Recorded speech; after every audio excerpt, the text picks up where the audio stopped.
message sous-jacent, le problème sous-jacent à cela, c'est ma réalité ne correspond pas à la vision que j'ai de moi-même. C'est ce que vous dites en réalité. La question comment puis-je concrétiser mes buts sous-entend comment puis-je atteindre mes buts plus rapidement. Vous vous demandez comment puis-je concrétiser cette vision, cet avenir que je peux voir dans mon esprit. Comment puis-je m'en rapprocher? Comment puis-je y arriver plus rapidement? Et ça ne se passe pas aussi rapidement que vous l'aviez souhaité. C'est pour ça que vous êtes frustré. C'est pour ça que vous dites comment faire en sorte que ça arrive. Donc maintenant vous allez regarder deux choses. D'abord vous avez la réalité et puis vous avez la vision. Avant toute chose vous devez vous demander, cette vision, ne serait-ce tout simplement pas une vision ou une attente irréaliste que vous avez créée? Je vais vous donner le parfait exemple. Disons qu'en ce moment vous gagnez 50 000 $ par an et vous vous fixez l'objectif de devenir millionnaire dans 3 mois. Peut-être que vous pouvez le faire, peut-être pas. Mais ceci est probablement un objectif irréaliste.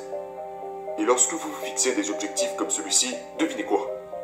Des attentes irréalistes conduisent irrémédiablement à la déception. Voilà pourquoi vous êtes frustré. Parce qu'alors vous êtes là, genre, bordel, je n'ai plus que 2 mois pour atteindre cet objectif. Je gagne toujours 50 000 $ par an. Je n'ai toujours pas $1 million à la banque. Que se passe-t-il? Alors vous devenez juste furieux. Parce qu'en vous fixant des attentes irréalistes, vous ne faites que vous préparer à échouer. C'est le problème. Donc vous devez regarder votre vision en sachant qu'il y a de fortes chances que tout ce que vous souhaitez accomplir de significatif dans votre vie, que ce soit financièrement, que ce soit dans n'importe quel domaine de votre vie, ça va vous prendre un sacré putain de moment. Ça prend du temps. Donc, vous devez être suffisamment réaliste, avoir une pensée précise pour en revenir à réfléchir et devenir riche, pour vous dire, tu sais quoi, je pense que ça va me prendre 5 bonnes années, peut-être même 7 bonnes années. Ok, ça va aller. Respirez profondément.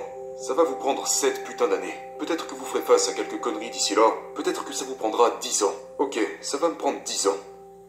Ça me laisse pas mal de temps. C'est ok. Du moment que je fais des pas en avant. Chaque jour, chaque semaine, chaque mois. Je me rapproche de plus en plus de cette vision. Vous faites ce qu'il faut pour que ça arrive. Maintenant, de l'autre côté, la deuxième chose est la réalité. Voici votre vision. Vous vous demandez pourquoi vous n'y arrivez pas, qu'est-ce qu'il se passe. Je veux que vous regardiez vos compétences actuelles.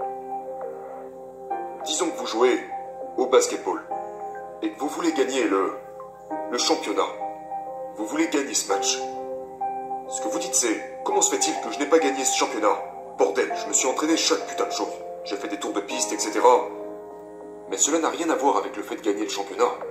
Est-ce que vous avez vraiment amélioré vos compétences? Avez-vous appris à mieux dribbler? Avez-vous appris à mieux tirer? À mieux dunker? À mieux passer la balle? À mieux travailler en équipe? À travers vos entraînements? L'endurance, la vitesse, ok?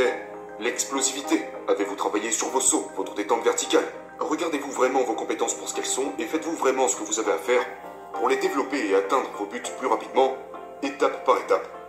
Il y a des chances pour que ce que vous dites c'est « je n'arrive pas à atteindre mes objectifs alors que je fais énormément de choses ». Mais la vérité c'est que vos compétences ne sont pas assez bonnes. Vous ne consacrez pas assez de temps et n'investissez pas les efforts, les ressources et même l'argent nécessaires pour améliorer vos compétences, vos capacités. Vous devez les améliorer pour pouvoir vous dire « tu sais quoi, maintenant je peux tirer avec plus de précision. Je peux dunker, je peux sauter un peu plus haut. Maintenant je vais aussi me consacrer sur ma défense. » Et au fur et à mesure que vous vous améliorez, vous développez votre esprit d'équipe. Ah, on est en train de gagner. Je marque de plus en plus de points. Je gagne de plus en plus de matchs. Et tôt ou tard, c'est comme ça que vous arrivez à votre objectif ultime, à ce match de championnat. Et ensuite, si vous êtes concentré, si vous êtes focalisé tel un rayon laser, si vous êtes suffisamment préparé, vous arrivez à ce match de championnat, vous vous retrouvez face à votre adversaire, vous surpassez votre adversaire et boum, vous atteignez votre objectif. Votre vision est désormais une réalité. C'est de ça dont je parle. Donc il ne s'agit pas de juste être occupé, de faire tout un tas de choses et de devenir frustré. Réfléchissez un peu plus profondément. Regardez à l'intérieur de vous. Est-ce que mes attentes sont irréalistes? Est-ce que je devrais pas ajuster ça un petit peu? Regardez à l'intérieur. Et réalisez que vous avez peut-être besoin de travailler sur vos compétences. J'ai besoin de suivre une formation. J'ai besoin de conseils. J'ai besoin de suivre des cours. Travaillez sur ça. Et c'est en faisant ça qu'on évite la frustration. C'est en faisant ça qu'on atteint nos objectifs. Vous n'atteignez pas vos objectifs seulement en travaillant, en étant constamment occupé. Non, vous atteignez vos objectifs en ajustant vos pensées et en perfectionnant votre jeu mental.